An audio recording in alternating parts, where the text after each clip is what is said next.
Mira terpaksa keramas lagi di pagi hari, setelah apa yang ia lalui semalam bersama Adit anak tirinya itu. Ya, hal itu memang bukan pertama kalinya. Bahkan sejak pertama kali Adit datang ke rumahnya, keramas itu sudah menjadi kebiasaannya.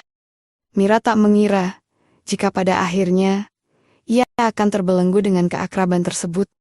Sejujurnya, Mira sempat ada pikiran untuk mengakhirinya. Tapi dikala rasa sepinya datang, entah mengapa, ia sulit untuk menghindari ajakan putra tirinya. Sebagai wanita biasa, tak dipungkiri jika Mira juga membutuhkan hal itu. Apalagi Ilyas suaminya juga sering pergi keluar kota, sampai-sampai jarang memberikan hak itu padanya. Mira yang sudah menjalani rumah tangga bersama suaminya selama 4 tahun, hanya bisa memendam rasa kecewa lantaran sikap suaminya yang lebih mementingkan pekerjaannya. Mira merasa jenuh, apalagi tak jarang Ilyas suaminya pergi keluar kota untuk waktu yang cukup lama. Hingga pada akhirnya, kehadiran Adit anak tirinya itu mampu mengubah suasana hatinya yang semula sepi menjadi berwarna lagi. Dan semuanya bermula pada malam itu. Saat itu Mira tampak jengkel, lantaran belum selesai ia menyelesaikan kewajiban pasutri. Tiba-tiba, dering ponsel sang suami menghentikan mereka. "Pah, tunggu pah, Mama hampir sampai kata Mira pada suaminya. "Bentar toh mah, ada yang telepon," sahut Ilyas segera membereskan negara tanpa peduli pada Mira. Pria itu lalu menerima telepon, yang rupanya berasal dari salah satu rekan di kantornya. Ilyas diharuskan untuk pergi keluar kota, untuk acara peresmian cabang perusahaan esok paginya. "Loh, mau kemana pah? Kita kan belum selesai toh." "Papa harus pergi sekarang mah. Ada urusan yang harus papa selesaikan," sahut Ilyas yang tak mengindahkan ucapan Mira. Sementara Mira yang masih tampak semrawut pun, akhirnya juga merapikan dirinya. "Apa nggak ada orang lain yang bisa gantiin tugas itu pah?" tanya Mira pada Ilyas yang sibuk mengemasi beberapa barang ke dalam kopernya. "Ya nggak bisa lah mah, nggak ada orang lain yang bisa papa andalkan. Kamu kan tahu toh mah, ini bagus buat karierku nanti.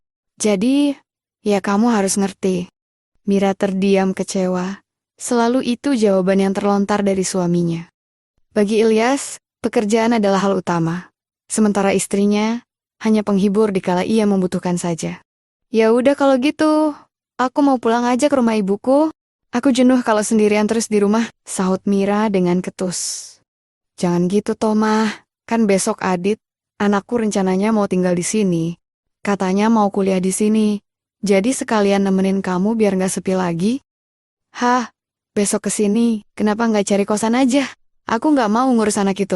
Lagi pula, dia kan bukan anakku." Mira makin jengkel mendengar jika putra dari suaminya akan tinggal dengannya. Mira pikir, jika sampai Adit tinggal dengannya, praktis waktunya juga akan tersita untuk mengurus anak itu. Lagi pula Adit sudah bukan anak kecil lagi. Apa kata tetangga, jika ia harus tinggal berdua bersama Adit saat suaminya pergi? "Jangan gitu Tomah, kamu kan tahu, aku ini ayah kandungnya. Aku kan gak mau dibilang menelantarkan anak gara-gara gak mau ngurus dia," sahut Ilyas merajuk. "Pokoknya enggak," sahut Mira, langsung beranjak meninggalkan suaminya menuju dapur. Ia enggan untuk menerima alasan apapun dari suaminya. Selama ini ia sudah mengalah dan bersabar, tapi Ilyas seolah tak mengerti keadaannya. Sementara Ilyas sendiri memilih diam saja. Sudah menjadi kebiasaan, jika Mira marah, pasti sikapnya seperti itu. Tak mungkin mendengarkan perkataannya. Jadi jalan satu-satunya, ya, membiarkannya saja. Sementara di dapur, Mira menyalakan kompor sambil ngomel sendiri. Sudah sering ia ditinggal pergi, belum lagi ditambah masalah baru, yaitu kedatangan anak tirinya itu. Mira sendiri memang tak begitu akrab dengan Adit. Mereka hanya bertemu beberapa kali saja, itu pun pada saat Lebaran. Dulunya, Adit tinggal bersama kakek neneknya di kampung. Sementara ibunya yang merupakan istri Ilyas, sudah meninggal sejak Adit berusia 3 tahun. Sehingga selama itu pula, Adit harus dibesarkan oleh kakek neneknya, sebab Ilyas lebih memilih merantau ke kota. Ilyas sendiri bertemu dengan Mira, saat keduanya sama-sama bekerja di kantor yang sama. Status dan usia keduanya yang terpaut cukup jauh, tak menjadi masalah bagi keduanya. Terutama untuk Mira, yang yakin jika Ilyas adalah sosok yang tepat untuk menjadi imamnya. Tapi, belakangan sikap Ilyas berubah, terutama sejak kenaikan jabatan kerja. Sementara Mira yang terlanjur berhenti bekerja, terpaksa merasa kesepian berada di rumah. Belakangan Mira hampir tak pernah merasakan perhatian lebih dari suaminya. Meski secara materi ia tak kekurangan apa-apa, tapi tetap saja tak bisa mengurangi kesepian di hatinya. Apalagi sampai saat itu pun, ia belum juga diberi momongan. Sebenarnya Mira merasa jenuh dengan kesehariannya yang begitu-begitu saja. Ia ingin bekerja kembali seperti saat belum berkeluarga. Tapi, setiap kali Mira meminta izin pada suaminya, Ilyas selalu melarangnya. Ilyas mengatakan jika dia tak mau istrinya terlalu lelah. Tapi anehnya, Ilyas menyuruh Mira mengerjakan semua pekerjaan rumah. Bahkan, Ilyas tak mau membayar pembantu untuk membantu Mira mengurus rumah. Sehingga wajar saja jika Mira merasa sangat bosan. Ilyas memang tak mengerti perasaan Mira. Baginya tugas istri adalah di rumah dan mengurus rumah tangga. Ilyas tak pernah berpikir jika seorang wanita juga jenuh dengan pekerjaan rumah yang itu-itu saja. Sampai 15 menit kemudian, Mira kembali ke kamarnya. Ilyas yang semula sibuk dengan ponselnya, langsung beranjak menghampiri istrinya. "Mah, tolong ngertiin Papa ya. Papa janji setelah acara selesai, Papa langsung pulang kok," kata Ilyas memelas. Tapi Mira tak mengindahkan ucapan itu, dan justru menjauh dari suaminya. "Ya, terserah kamu aja lah," kata Mira cemberut. Meski begitu, wanita itu tetap terlihat cantik. Dia makin cantik jika sedang marah.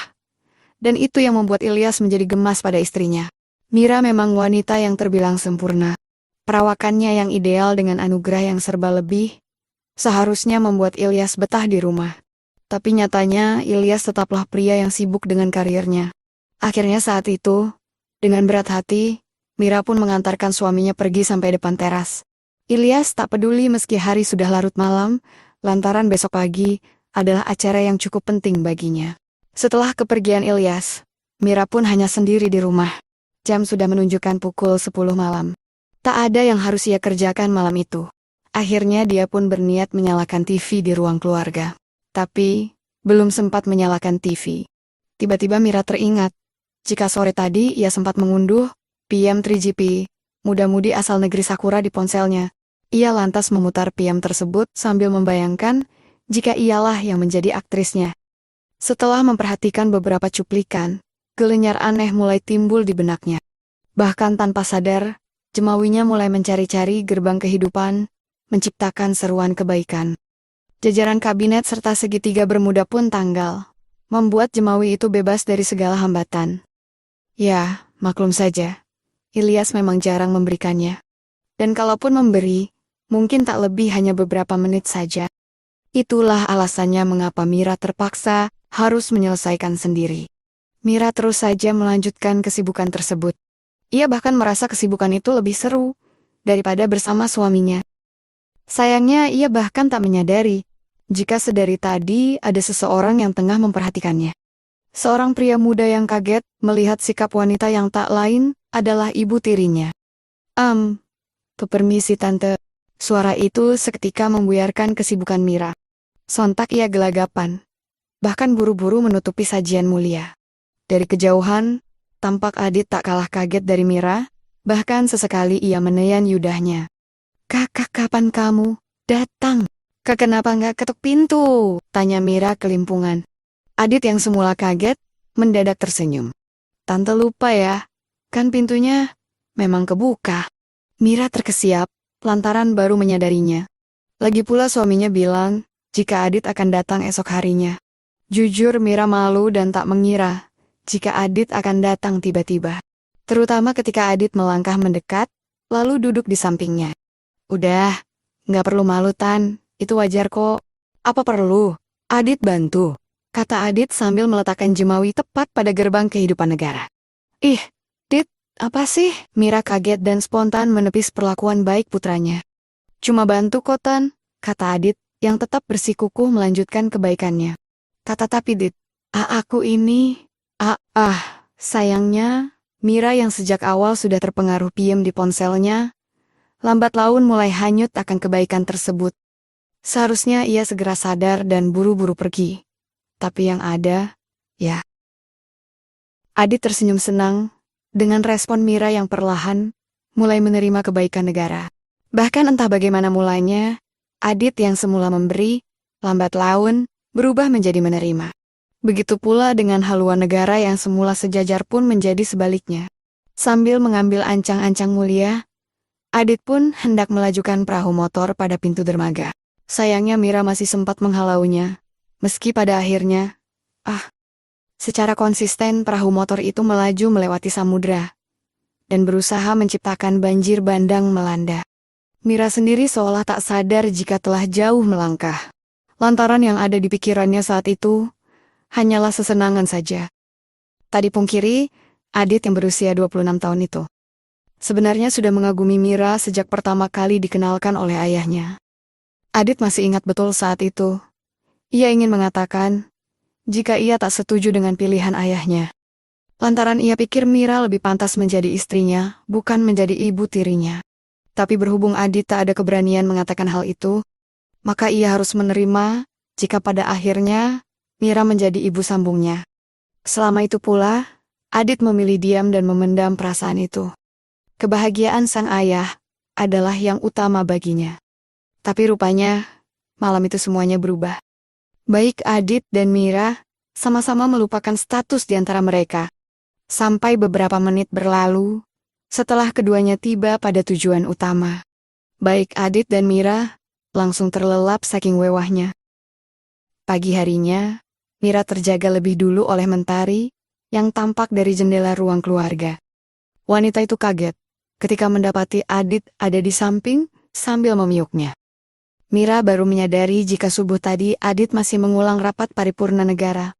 Wah, kenapa aku bisa gini? Gimana kalau sampai Mas Ilyas tahu? Pikir Mira sambil beranjak pergi meninggalkan Adit menuju kamar mandinya. Ia berencana membersihkan dirinya di sana. Sesekali wanita itu merutuki dirinya karena tak bisa mengendalikan diri. Di depan cermin wastafel, Mira berusaha menghilangkan tanda-tanda baik di weher yang Adit tinggalkan. Tanda itu tampak jelas, dan mungkin tak akan hilang selama 3 hari ke depan. Walah, gimana toh ini? Gumam Mira, panik. Tak ingin berlama-lama memikirkannya, ia lantas mengambil shower dan segera membersihkan diri. Jujur Mira akui, jika Adit memang lebih satset dari suaminya. Tapi tetap saja, hal itu tak bisa dibenarkan, dan tak seharusnya ia terlena dengan perlakuan baik itu. Selesai mandi, Mira celingak-celinguk hendak melangkah menuju kamarnya. Suasana rumah masih terasa sunyi, karena nampaknya Adit juga masih belum terjaga dari tidurnya. Dengan mengenakan handhook, Mira buru-buru melangkahkan kakinya. Tapi pada saat tiba di depan pintu kamar dan hendak membukanya, secara bersamaan Adit juga keluar dari kamar yang memang berada di sebelah kamarnya. Pria itu tertegun memperhatikan Mira yang juga terkejut, sambil menyembunyikan anugerah yang kuasa. Suasana menjadi hening saat mata mereka bertemu. Sayangnya saat Adit hendak memulai obrolan, Mira buru-buru masuk lantaran malu berhadapan dengan putranya itu. Apalagi jika mengingat peristiwa semalam, rasanya ia tak punya muka jika harus berhadapan lagi dengan putra tirinya. Sementara Adit sendiri pun juga demikian. Pemuda itu merasa bersalah dan menyesali apa yang telah ia kerjakan semalam. Tak seharusnya ia bertindak baik seperti itu. Apalagi dengan wanita yang sudah ia anggap seperti ibunya sendiri. Adit sebenarnya ingin meminta maaf, tapi ia tak tahu bagaimana untuk memulai obrolan dengan ibunya. Sampai jam 8 pagi, akhirnya Mira menuju dapur, menyiapkan sarapan untuk dia dan juga putra tirinya itu. Sementara Adit yang sudah rapi, segera menuju dapur, menghampiri Mira yang tengah memasak. Pagi tante. Tiba-tiba suara itu mengagetkan Mira. Entah kapan datangnya, Adit sudah berada di sampingnya. Mira berusaha bersikap tenang dan mencoba menghilangkan rasa gugupnya. Begitu pula dengan Adit, yang juga berpura-pura tak canggung di dekat ibunya. Pagi juga, Kak kamu sudah bangun? Tunggu ya, tante masih belum selesai masaknya, sahut Mira terbata. Adit hanya mengangguk dan tersenyum, lalu duduk di kursi meja makan, sambil memperhatikan Mira. Saat itu Mira buru-buru menyelesaikan acara masaknya. Entah kenapa ia gugup diperhatikan seperti itu oleh putranya. Berbeda dengan Adit yang berusaha bersikap sewajar mungkin. Pemuda itu hanya khawatir jika sang ibu akan marah dengan sikapnya semalam. Setelah makanan tersaji, Adit dengan lahap menyendok nasi dan memakannya. Maklumlah, efek begadang semalam membuatnya sedikit kehilangan spirit dalam jiwa. Tante ternyata pintar masak ya. Papa kayaknya emang gak keliru dapat istri kayak tante, kata Adit memecah keheningan dengan memuji masakan Mira. Mendengar itu Mira tersipu lantaran baru saat itu ada seseorang yang memuji masakannya. Jangankan orang lain, Ilyas pun tak pernah sekalipun memujinya. Habisin aja, Dit. Lagian, tante masak cuma buat kamu kok, kata Mira tersenyum. Selama makan, memang jarang ada obrolan di antara mereka. Ada rasa canggung dan malu di antara keduanya. Sampai Mira selesai dengan acara sarapannya, wanita itu lebih dulu beranjak hendak membersihkan rumah. Loh, tante mau kemana? Tanya Adit kemudian. Ini, tante mau bersih-bersih, Dit. Kamu lanjutin aja ya makannya. Hah? Bersih-bersih? Tanya Adit terheran. Pemuda itu baru sadar, jika di rumah itu, tak ada pembantu. Bentar, Tan. Biar Adit bantuin, katanya yang buru-buru, meletakkan piring, lalu beranjak mengambil piring bekas ibu tirinya. Biar Adit cuci piring, nyapu sama ngepel, tante ngerjain yang ringan aja ya, ucap Adit, berusaha mengambil alih pekerjaan Mira. Nggak usah, Dit, ini udah kerjaan tante kok, ucap Mira menghampiri Adit yang sudah berdiri di depan wastafel. Gak apa-apa kok, Tan. Tante pasti capek kan kalau bersihin rumah sendirian. Sejujurnya, memang benar apa yang dikatakan Adit. Selama ini Mira mengurus rumah itu seorang diri. Ilyas bahkan tak pernah membantu, meski sedang libur sekalipun. Suaminya itu lebih senang mengurus pekerjaan daripada membantu istrinya. Sikap Adit pun sedikit membuat Mira merasa tersanjung. Ia tak mengira, di balik sikap usilnya kemarin, Adit bisa semanis itu padanya. Bahkan jauh berbeda jika dibanding suaminya. Akhirnya Mira hanya membantu mengelap meja dan barang-barang lainnya. Karena selebihnya, Aditlah yang mengerjakannya. 1 jam kemudian, pekerjaan itu pun selesai.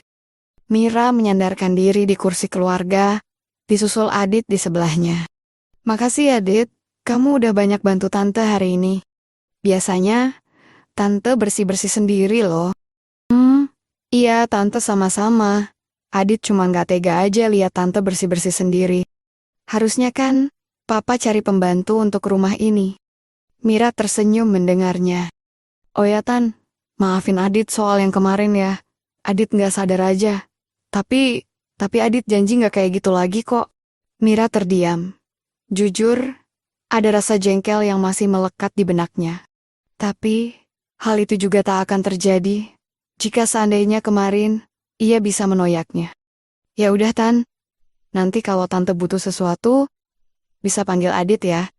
Adit tinggal dulu, kata Adit yang kemudian beranjak menuju kamar, meninggalkan Mira yang tiba-tiba bimbang dengan perasaannya. Ia bingung dengan sikap Adit yang pagi itu berubah 180 derajat. Bahkan jauh dibanding saat pertama kali ia datang. Mira justru merasa sangat dihargai, bukan sebagai ibu, tapi lebih daripada itu. Dan hal itu justru membuatnya nyaman, bahkan bisa dibilang ia mulai terpesona dengan sikap putranya itu. Mungkin terlalu cepat Mira menilai Adit, tapi entah kenapa, ia yakin sikap Adit tak dibuat-buat dan murni apa adanya. Entahlah, apakah mereka akan bisa baik-baik saja. Karena tinggal berdua dalam rumah yang sama, tak menutup kemungkinan akan terjadi hal-hal baik di antara keduanya. Tapi mungkin, hal itu juga salah suaminya, yang membiarkan Mira tinggal berdua bersama putranya. Singkatnya, tanpa terasa sudah 2 hari Adit tinggal di sana.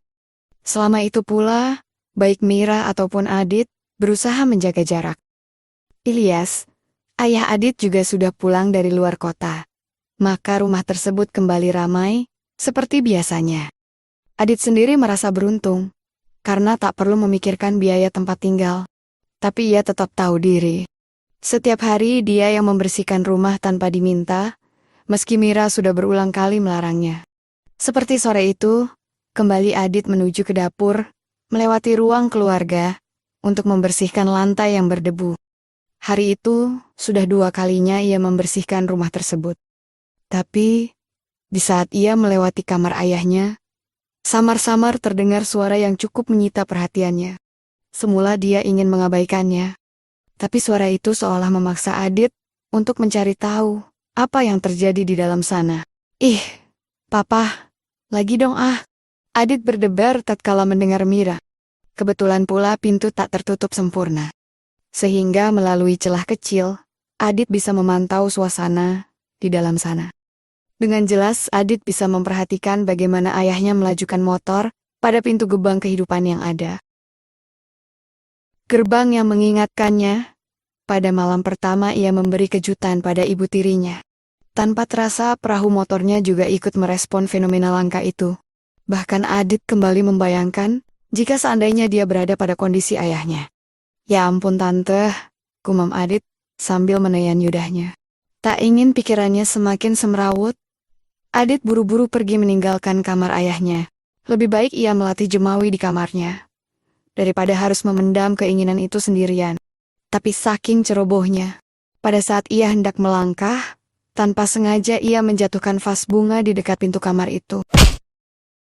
Loh, siapa itu? Ilyas yang mendengarnya pun bertanya pada istrinya. Sementara Mira yang tengah dilanda kesenangan, lebih memilih mengabaikannya. Sudah, Pak, biarin aja. Yuk, gaspol. Mendengar hal itu, Ilyas pun kembali melajukan perahu motor itu. Meski pada akhirnya, tak sampai 5 menit melaju, Ilyas akhirnya tiba lebih dulu tanpa menunggu istrinya itu. Tuh kan papa, gimana toh? Kata Mira cemberut. Habisnya, keteyusan sih mah. Alah, alasan aja.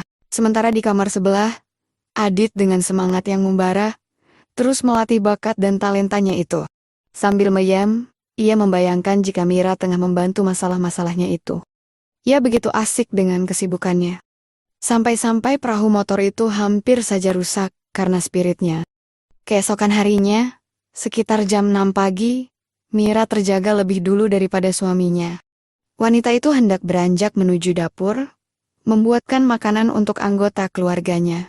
Tapi, pada saat baru beranjak, mendadak ia terdiam lantaran tersadar jika pintu kamarnya tak tertutup sempurna sejak semalam. Mira pikir, apa mungkin kemarin Adit memantau rapat paripurnanya. Dan singkatnya, 1 jam kemudian, Ilyas sudah tampak rapi. Kopernya pun sudah tertata di ruang keluarga. Hari itu dia harus pergi lagi keluar kota. Dan seperti biasa, Mira memasangkan dasi untuk suaminya. Wajahnya pura-pura murung, meski sebenarnya sudah biasa ia ditinggal seperti itu. Kok sedih toh, Mah? Kenapa? Tanya Ilyas sambil tersenyum. Papa kok buru-buru pergi lagi sih? Apa nggak bisa diwakilin orang lain? Memangnya di kantor itu cuma ada papa aja? Tanya Mira lantaran baru saja 2 hari suaminya pulang, tapi sudah harus pergi lagi. Ilyas hanya menggeleng tak menjawab, sementara Mira juga tak ingin berdebat lebih lanjut. Yang pasti, ia akan kalah jika masalahnya adalah pekerjaan.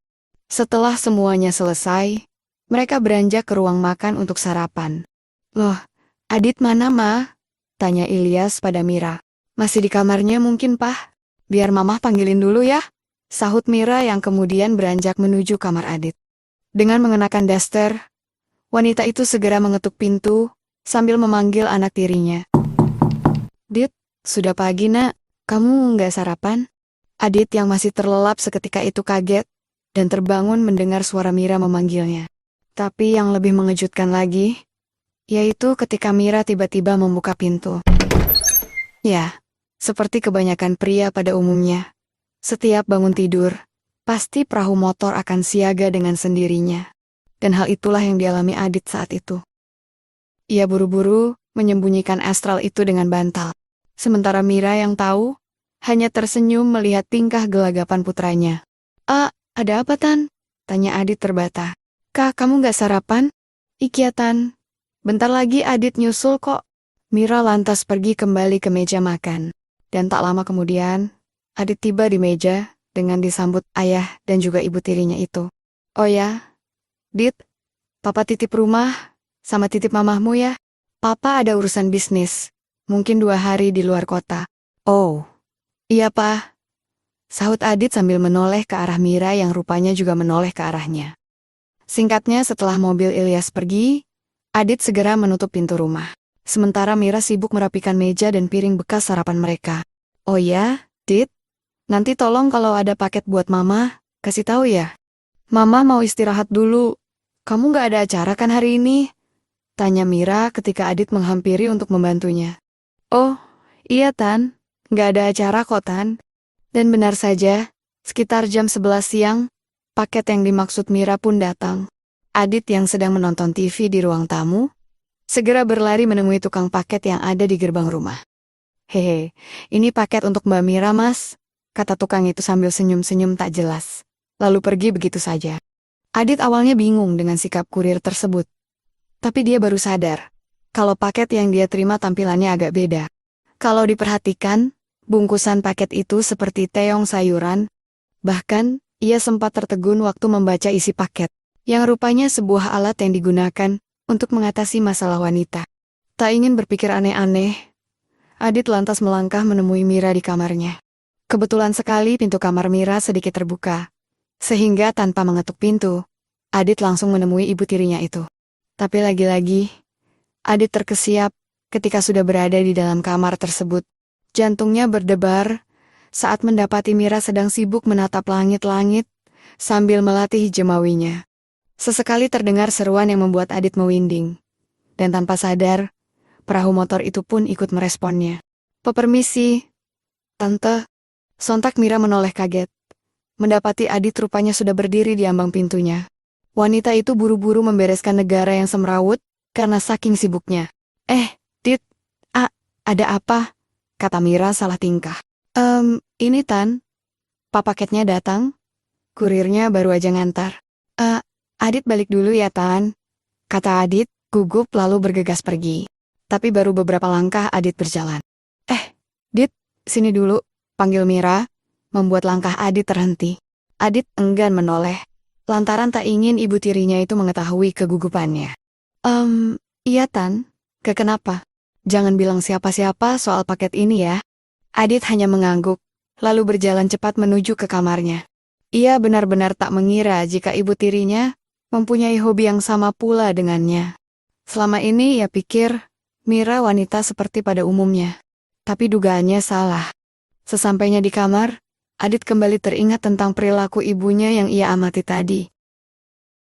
Meski berulang kali ia menepis bayang itu, tapi entah kenapa, bayang-bayang itu tak mau pergi. Bahkan bayangan itu memaksa kembali jemawi itu untuk bekerja lagi. Dengan perasaan tak tenang, Adit menyiapkan perahu motor siaga. Ia latih dengan jemawi sambil memanggil pelan nama ibunya. Dan hal itu berlangsung cukup lama. Di lain tempat, Mira yang baru selesai menggunakan ayat barunya pun segera menuju dapur, menyiapkan makan siang. Sejak beberapa menit yang lalu, ia tak mendapati putra tirinya itu keluar dari kamarnya. Bisa jadi Adit tidur, karena memang hari itu adalah hari libur. Akhirnya, wanita itu memutuskan untuk memanggil Adit untuk mengajaknya makan siang. Melihat pintu kamar yang sedikit terbuka, tanpa prasangka apapun Mira pun masuk. Adit, ayo mah. Suara Mira terhenti, sesaat setelah masuk dalam kamar putranya. Mira diam 1000 bahasa. Karena apa yang ditemuinya, sungguh membuat keinginannya timbul seketika. Netranya tertuju pada perahu motor siaga yang tengah diolah putranya. Perahu motor yang beberapa hari lalu sempat singgah pada pintu gerbang negara. Maaf Tante, kata Adit gelagapan, sambil menyembunyikan kesibukannya. Wajahnya bersemu antara takut dan malu. Malu karena ketahuan, dan takut karena ia yakin Mira pasti akan memarahinya. Apalagi sebelumnya, ia sudah berjanji tak akan mengulangi keisengannya. Tapi rupanya, dugaannya salah. Mira justru tersenyum, lalu duduk di samping Divans. Kamu pasti belum makan siang kan? Tante kesini mau ngasih kamu makan siang. Tapi Adit kan Belum sempat Adit menjawab, Mira lebih dulu mengambil perahu motor siaga. Adit panas dingin lantaran Mira seakan memberi lampu hijau untuknya. Satu sisi ia senang, tapi di sisi lain ia bimbang. Bimbang lantaran sudah berjanji untuk tak mengulang kebaikan.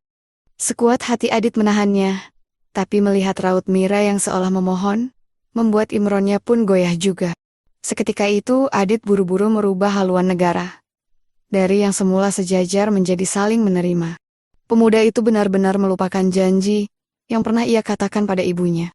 Bahkan dengan satset, perahu motor pun siap melaju, mengarungi samudra. Berbeda dengan kemarin, Mira justru senyum-senyum sendiri dengan ketangkasan putranya. Apalagi, wanita itu tahu bagaimana keahlian Adit dalam menyarankan masalahnya. Dan benar saja, seruan kebaikan pun bergema seiring laju perahu motor yang melaju sedang-sedang saja. Netranya memperhatikan langit-langit, seperti mencari cicak yang mungkin bersembunyi di antara plafon kamar putranya. Sementara Adit yang tahu raut Mira, tentu tersenyum dan makin spirit saja. Setidaknya, kebaikan yang ia ciptakan tak sia-sia. Lantaran sepertinya, Mira pun hanyut akan nirwana. Maaf ya Tan, gara-gara Adit, kita kayak gini lagi. Ujarnya di sela-sela rapat paripurna negara. Seharusnya Tante yang minta maaf, Dit. Seharusnya Tante bisa nahan diri. Kamu tahu kan, papamu terlalu sibuk. Sampai-sampai lupa sama Mira menjeda ucapannya, lantaran Adit makin melajukan perahu motor tersebut. Adit ngerti kok Tan, malah sejak awal pun, Adit tahu masalah Tante. Bersamaan dengan itu, tibalah Adit pada tujuan utamanya. Untuk sejenak, suasana menjadi hening kembali, sampai tak lama kemudian, Dit, Tante sebenarnya sayang sama kamu. Tapi kamu juga harus tahu, kalau kamu masih muda, masa depanmu masih panjang. Maksud Tante, apa? Mira pun menatap putra tirinya itu dengan tulus. Tante sudah 4 tahun loh sama papamu. Selama itu, Tante selalu berusaha agar papamu bahagia. Tapi sejak kejadian sama kamu, perasaan Tante jadi lain, Dit. Adit terdiam 1000 bahasa. Ia mengerti maksud Mira, jika kehadiran dirinya di rumah itu, membuat suasana menjadi lain. Kamu masih muda, Dit. Semangatmu masih banyak. Bukannya Tante ngusir. Hanya saja, kalau kamu tetap di sini, kamu gak akan tertarik sama dunia luar. Sejenak Adit berpikir, mungkin ada benarnya ucapan ibunya itu. Selama beberapa hari di sana, ia sudah terlalu terbawa perasaan. Tante cuma ingin kamu bisa tahu, banyak kesempatan di luar sana, Dit. Jelas Mira kemudian. Akhirnya, setelah percakapan penuh dilema itu, beberapa hari kemudian Adit pun mengusulkan pada papanya untuk pergi dan mencari tempat kos sendiri. Keputusan itu ia ambil bukan karena ia tak betah, melainkan sadar jika keberadaannya sudah menjadi benang kusut di antara Ilyas dan Mira. Demi mengalahkan egonya, Adit memilih untuk menjauh. Begitupun dengan Mira yang menerima keputusan itu dengan bijak. Meskipun ia pernah menemukan bahagia bersama Adit, tapi ia tahu jika melupakan adalah satu-satunya jalan yang terbaik.